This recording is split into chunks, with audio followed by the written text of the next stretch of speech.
Bismillahirrahmanirrahim. Assalamualaikum warahmatullahi wabarakatuh. Selamat datang kembali dalam video perkuliahan kita dalam pertemuan ke-8 dalam mata kuliah perban mohon maaf, pertemuan ke-9 dalam mata kuliah perbandingan mazhab kalam. Kali ini kita akan memasuki pembahasan tentang eh, sekte-sekte yang menyimpang dalam Islam. Dalam pertemuan ini saya menyiapkan presentasi yang akan memudahkan pembahasan ini agar mudah dipahami.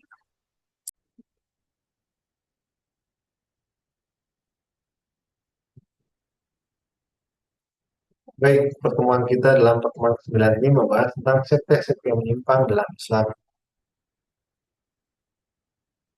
Sebelum kita membahas tentang eh, apa saja sekte-sekte yang dianggap menyimpang dalam Islam, kita akan membahas terlebih dahulu apa dasar yang menyebabkan terjadinya penyimpangan dalam mazhab-mazhab dalam Islam.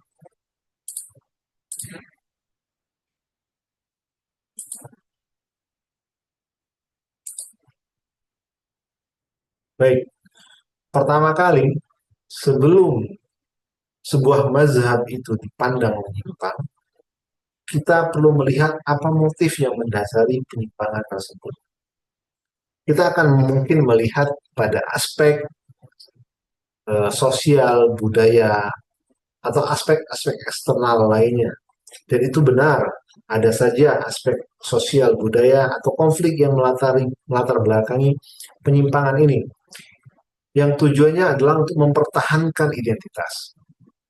Namun, sebelum penyimpangan yang dilatari oleh aspek eksternal seperti sosial, kebudayaan, dan konflik ini, ada aspek intelektual atau aspek mental yang terlebih dahulu muncul, yang menjadi penyebab, yang menjadi pencetus sehingga terjadinya penyimpangan ini.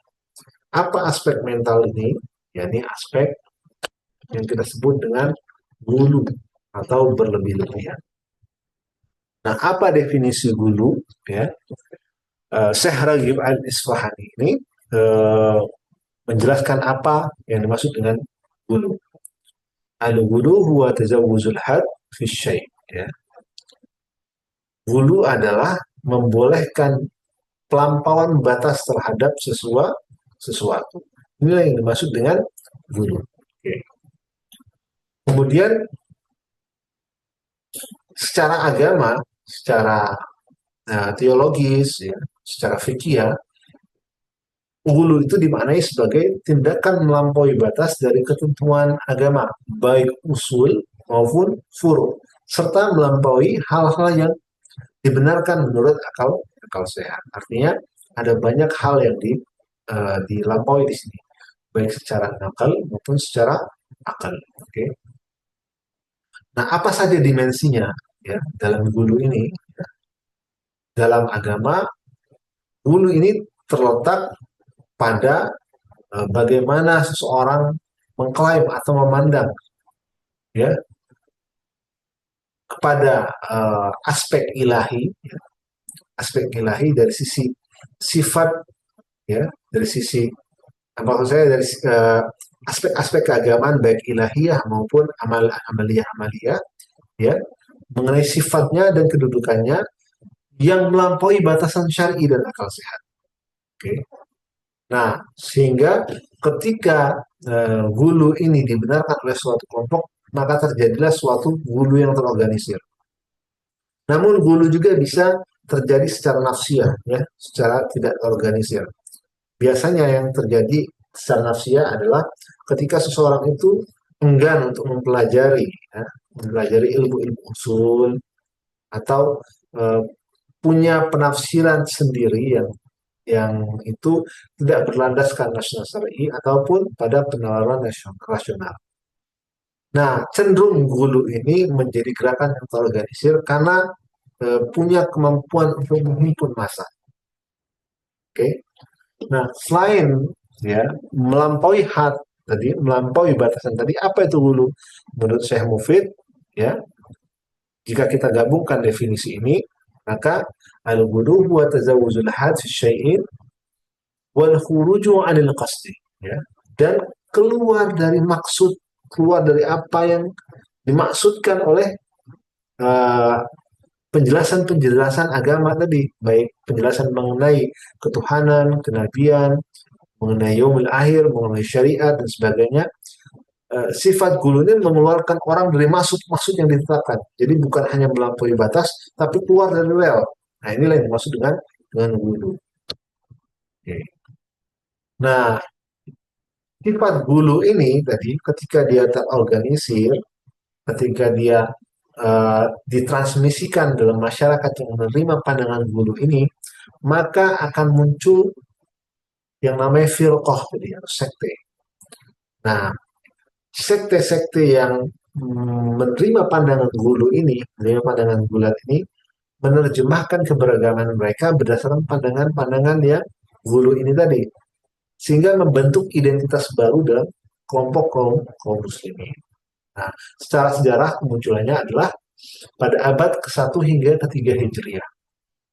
Ini yang pertama. Kemudian muncul juga di abad pertengahan dan juga di abad modern. Artinya sifat gulu ini melampaui batas ruang dan waktu tadi. Dia bisa saja hadir di masa lalu, kemudian mati, dan lahir kembali di masa mendatang. Pencetusnya apa? Pencetusnya bisa saja tadi yang saya sebutkan, ada aspek sosial, kebudayaan, bahkan konflik, bahkan politik tadi. Tapi yang menjadi pijar awalnya adalah intelektualitas atau sikap mental terhadap suatu konsep. Oke. Nah, ciri-cirinya apa? Ciri-ciri ajaran gulat ini yakni tajsim, tashbih, taufid mutlak, kemudian menolak takwil, penolakan terhadap syariat, pandangan hulul atau inkarnasi, dan fatalisme. Baik, kita bahas satu persatu. Pandangan tajsim, apa itu tajsim? Tajsim itu pandangan yang melihat bahwa ketuhanan itu bisa dilihat secara antroposentrik. Jadi Tuhan itu dipandang memiliki fitur-fitur yang dimiliki oleh makhluk. Ya. Apa saja? Bentuk, posisi, waktu, keadaan, kemudian relasi, kemudian kualitas, kuantitas, gitu ya. Jadi Tuhan itu dipandang suatu struktur, sesuatu yang memiliki struktur dan rangkapan. Ya, artinya Tuhan itu memiliki tubuh. Jadi melihat segala sesuatu yang bersifat rohani itu dalam perspektif tubuh. Karena melihat sesuatu secara rohani itu dalam perspektif tubuh, maka dia melihat Tuhan juga memiliki ciri khas yang sama. Ya. Nah, apa yang membuat seseorang bisa berpandangan tajsim ini? Karena mereka melihat teks secara hulu tadi, ya. Karena melihat teks dengan mentalitas yang hulu tadi, seorang akan bisa, ya, bisa melihat itu secara ekstrim, ya, melihat teks itu dalam pandangannya bahwa teks ini menjelaskan apa adanya, gitu. Atau dia keluar dari penafsiran tadi, ya, penafsiran tadi. Jadi bukan hanya keluar dari penafsiran, tapi membentuk penafsiran yang baru yang bertentangan dengan nas bahkan. Ini yang disebut dengan keyakinan tajsim, yang melihat bahwa sosok ilahi itu memiliki tubuh, ya, memiliki apa fitur-fitur yang dimiliki oleh makhluk. Di mana dia keluar? Dia keluar dari rel nas juga. Kenapa? Dia menyamakan, ya, menyamakan antara Tuhan dengan makhluk. Kemudian membatasi Tuhan. Kemudian juga membuat pandangan keilahian ini tidak memiliki transcendentalitas. Ya.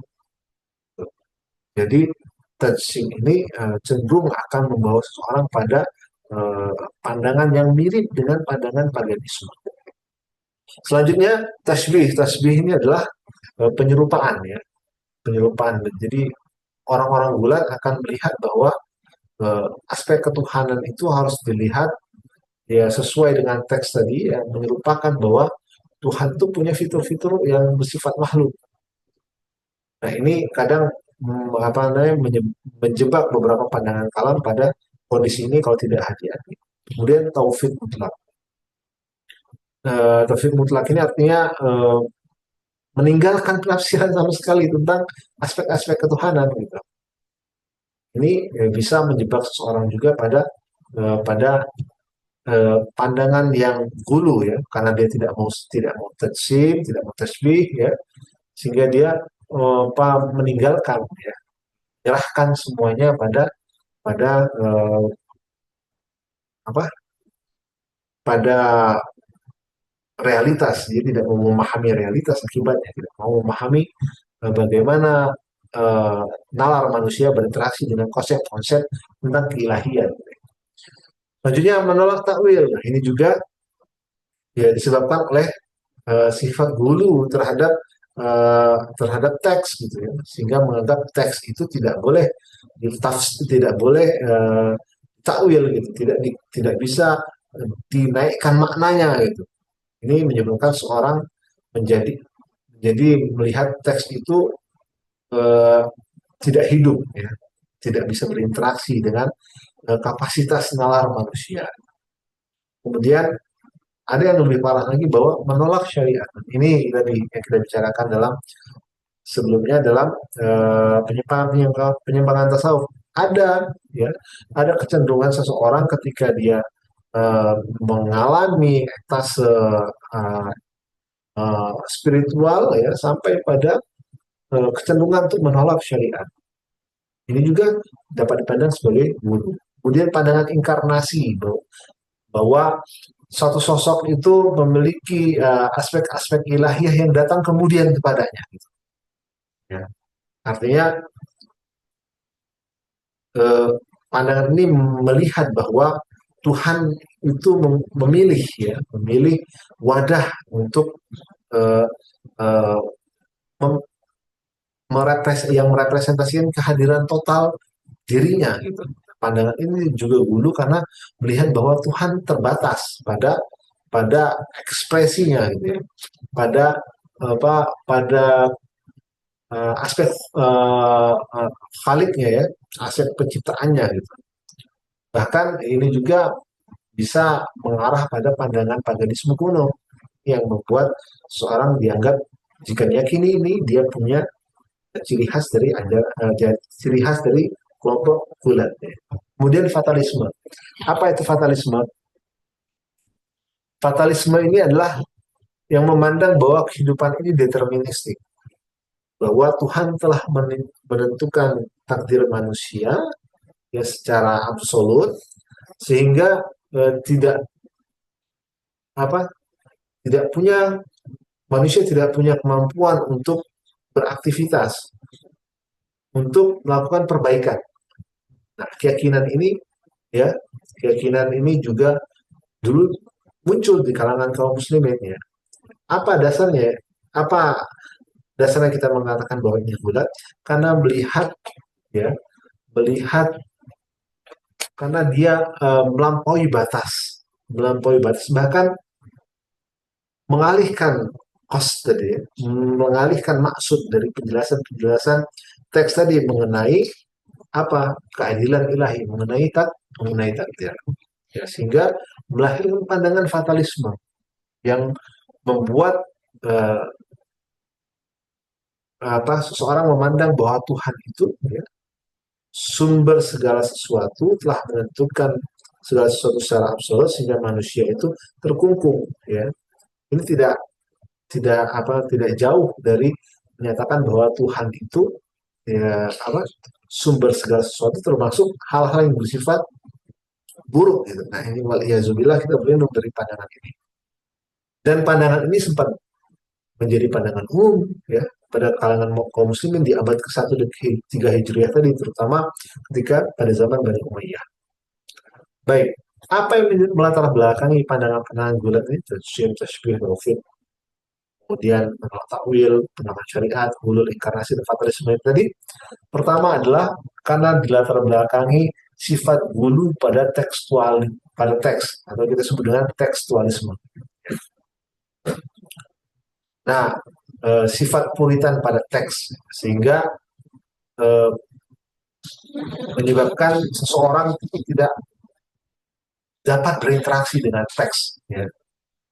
Tidak tidak dibenarkan untuk menggunakan metodologi untuk memahami teks. Nah, ini juga sempat menjadi pandangan umum di kalangan kaum muslimin. Dan mungkin yang paling punya kesempatan untuk terjebak lebih dalam tekstualisme ini, eh, sebagaimana kita banyak pelajari dalam sejarah dan teks, kalangan ahlul hadis mungkin ya ada ada bagian-bagian yang terjebak dalam tekstualisme ini tadi. Ya. Dan itu kita dapat di dalam teks-teks yang berasal dari kalangan ahli hadis. Kemudian apalagi konflik politik. Ya. Politik ini juga bisa menjadi latar belakang kemunculan pandangan-pandangan. Contoh ya, dalam konflik politik fatalisme ini menjadi apa namanya pandangan yang sangat berguna bagi penguasa. Karena apa? Karena jika pandangan fatalisme ini tersebar, maka kekuasaan akan dapat bertahan. Karena kekuasaan dipandang sebagai sesuatu yang bersumber langsung dari Tuhan. Ini berbahaya ya bagi masyarakat jika kekuasaan yang bertahan itu adalah kekuasaan yang korup, yang fasad, yang menyebabkan kehancuran baik secara moral, budaya maupun ya yang menyebabkan hilangnya kehormatan dan harta kaum muslimin. Kemudian apalagi penyebab dari pengaruh asing, baik Helenisme dan Neoplatonisme.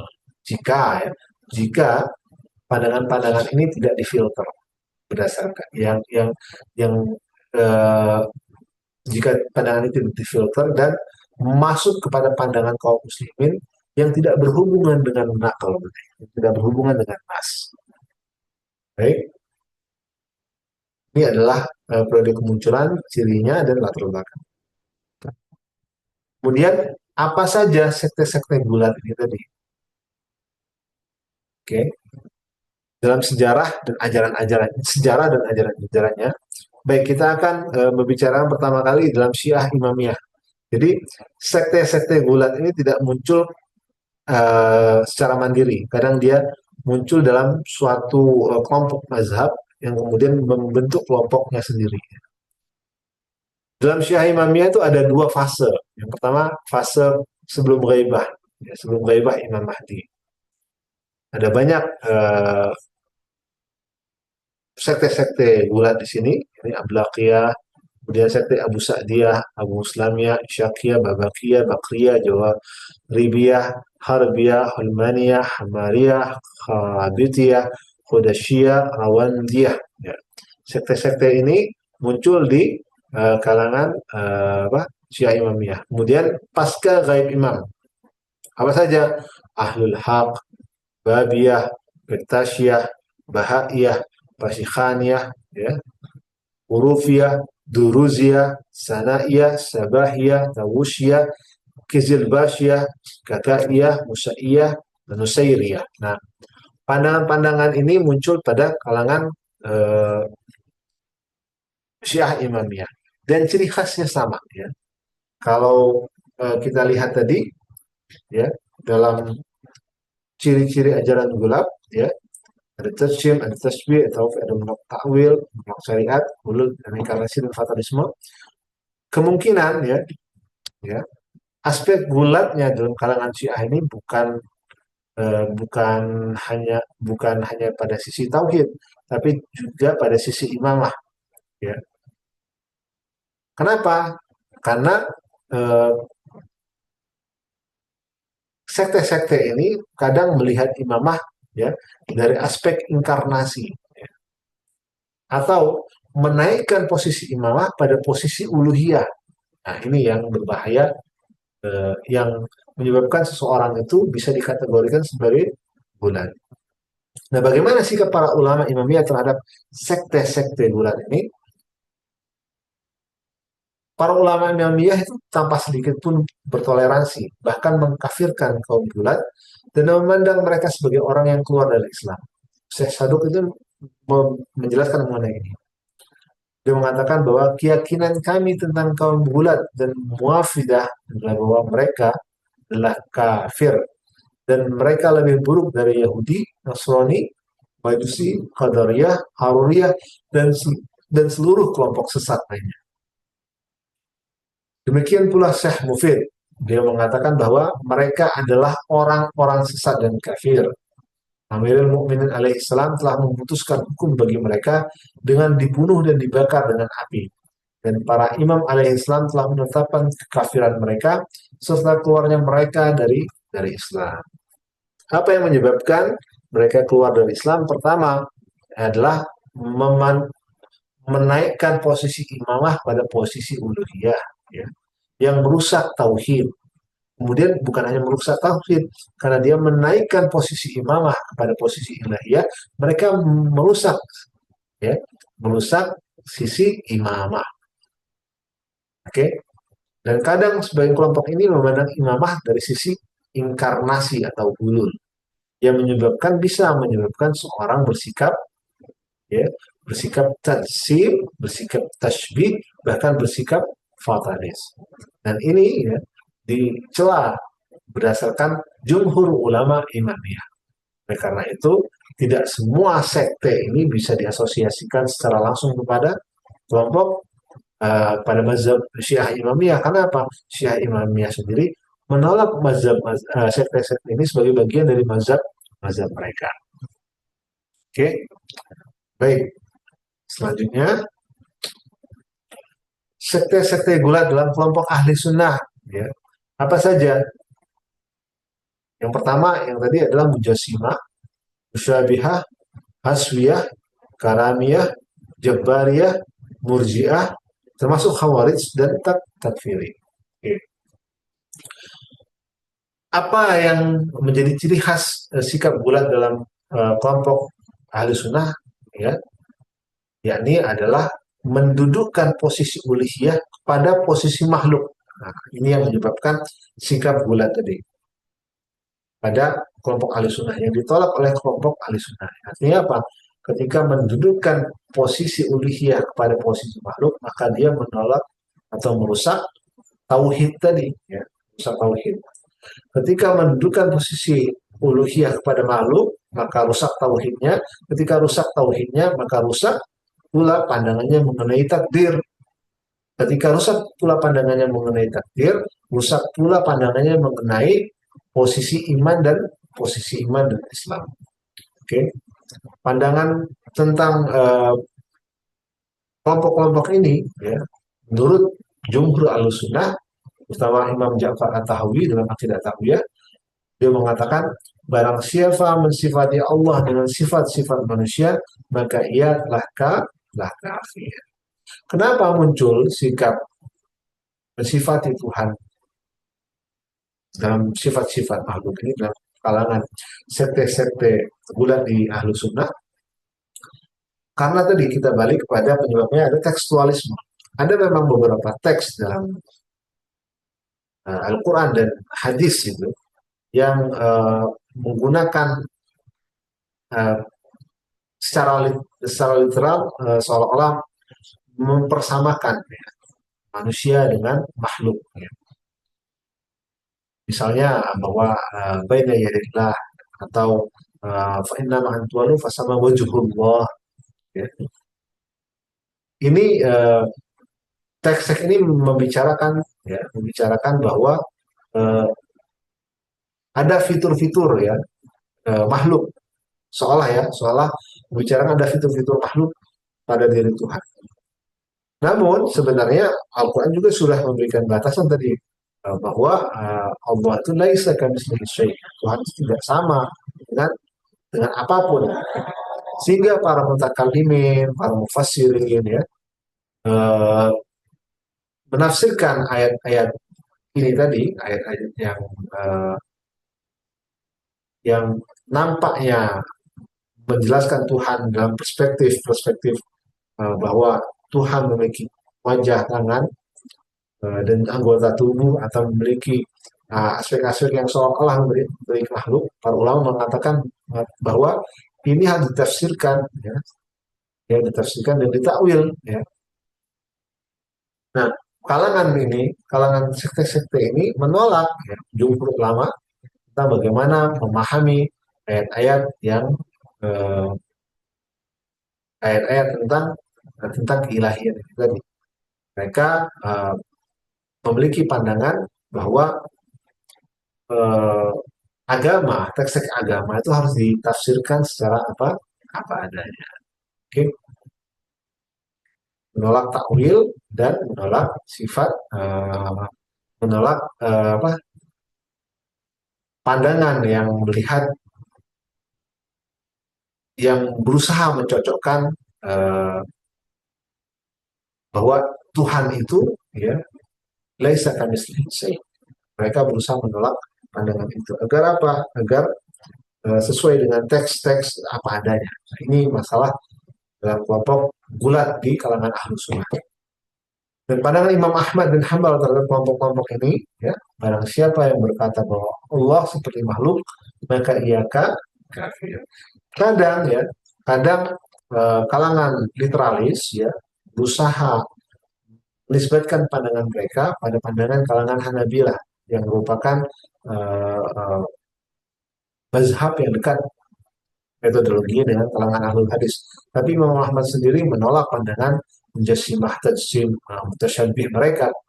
Mereka para imam Ahmad dan uh, para imam di kalangan ahlus sunnah menolak pandangan bahwa Allah seperti makhluk atau seolah-olah seperti makhluk. Kemudian apa yang menyebabkan pengkafiran ini agar mereka ini tidak disamakan sebagai bagian dari kalangan ahlu sunnah, ya, tauhid mereka rusak, ya, pandangan mereka tentang takdir rusak, pandangan mereka tentang iman dan Islam juga rusak. Tidak jarang, ya, tidak jarang karena pandangan tentang iman dan Islam ini rusak di kalangan mereka. Mereka punya kebiasaan untuk mentakfir orang lain. Inilah makanya muncul kalangan takfiri dan khawarij di masa-masa awal, ya, menjadi masalah sosial bagi kaum kaum muslimin. Oke, baik. Analisis teologis terhadap sikap sikap gulu. Apa ya akibatnya sikap gulu itu ya? Saya gulu terhadap tatsim, gulu ya, gulu tatsim, gulu karena dia mentatsim Tuhan ya. Yang pertama rusak tauhid pasti, rusak tauhid. Gulu tasbih menyerupakan Tuhan dengan makhluk ya, merusak tauhid juga. Gulu jabari ya, merusak konsep keadilan ilahi. Ya. Kalau dia fatalis ya, dia menganggap bahwa Tuhan itu tidak memberikan ruang bagi upaya, bagi ikhtiar manusia yang akibatnya bahwa ya, ini merusak konsep tentang keadilan ilahi. Dan keadilan ilahi itu konsep dasar dalam pemahaman kita mengenai takdir. Gulu uluhiyah pada ahlul bait tentunya merusak tauhid, merusak nubuah dan merusak imamah. Ya, bagaimana kedudukan imamah dinaikkan pada posisi uluhiyah tentunya merusak keseluruhan dari sendi-sendi usuluddin gitu. Kemudian gulu khawarij dan takfiri ini merusak seluruh sendi agama. Kenapa merusak seluruh sendi agama? Pertama adalah karena ya timbangan iman dan Islam itu kabur. Iman dan Islam itu bukan diukur menurut metodologi, tapi berdasarkan sentimen kelompok mereka. Ketika sentimen kelompok mereka menjadi dasar bagi penilaian agama, maka rusak seluruh sendi agama. Mulai dari tauhid, mulai dari kenabian, mulai dari keadilan ilahi, mulai sampai pada syariat, ya, seluruh agama menjadi rusak. Kemudian guru secara uh, guru secara keseluruhan, misalnya guru terhadap dalam pemahaman tauhid, guru dalam pemahaman kenabian, guru dalam imamah, guru dalam Islam, ya, artinya guru secara keseluruhan hilangnya timbangan, ya, menyebabkan apa? Rusak atau hilangnya timbangan. Tidak ada lagi ukuran gitu. Bagaimana seseorang bisa menilai tauhid yang benar? Bagaimana seorang bisa menilai ini iman atau ini orang beriman, ini orang Islam, ya? Jika seluruh timbangan rusak. Nah, catatannya adalah bahwa gulu adalah masalah lintas mazhab, ya. Jadi bukan hanya Syiah gulat, tapi bisa aja Sunni gulat, gitu ya. Dulu adalah masalah lintas mazhab dan bukan terbatas pada Sunni dan Syiah saja. Ortodoksi Sunni dan Syiah berdiri di tengah antara tasbih dan tanzih. Ya, menolak menuhankan makhluk atau menghapus batas antara Tuhan dan makhluk, mengakui otoritas dan membangun hubungan yang baik terhadap manusia dan alam. Nah, inilah posisi Sunni dan Syiah bahwa secara ortodok kalangan Sunni dan Syiah menolak menuhankan makhluk atau menghapus batas antara Tuhan dan makhluk. Ya. Kemudian Sunni dan Syiah mengakui otoritas syariat serta membangun hubungan yang baik terhadap manusia dan alam. Nah, baik, sebagai penutup, ini tugas individu wajib. Silakan untuk membuat esai sebanyak 8 paragraf tentang dampak ekstremisme atau sikap gulu dalam beragama terhadap kehidupan sosial, terhadap kehidupan keagamaan dan sosial.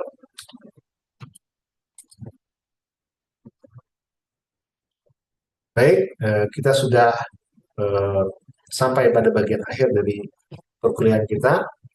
Eh, yang jelas adalah bahwa sikap guru itu merugikan secara personal maupun secara sosial dikarenakan ini adalah ciri dari ekstremisme, dan ekstremisme tentu akan selalu membawa seseorang pada posisi hitam dan putih, saya atau mereka, kita atau saya atau dia, kita atau mereka, yang ini mengindikasikan kehidupan keberagaman yang tidak dewasa.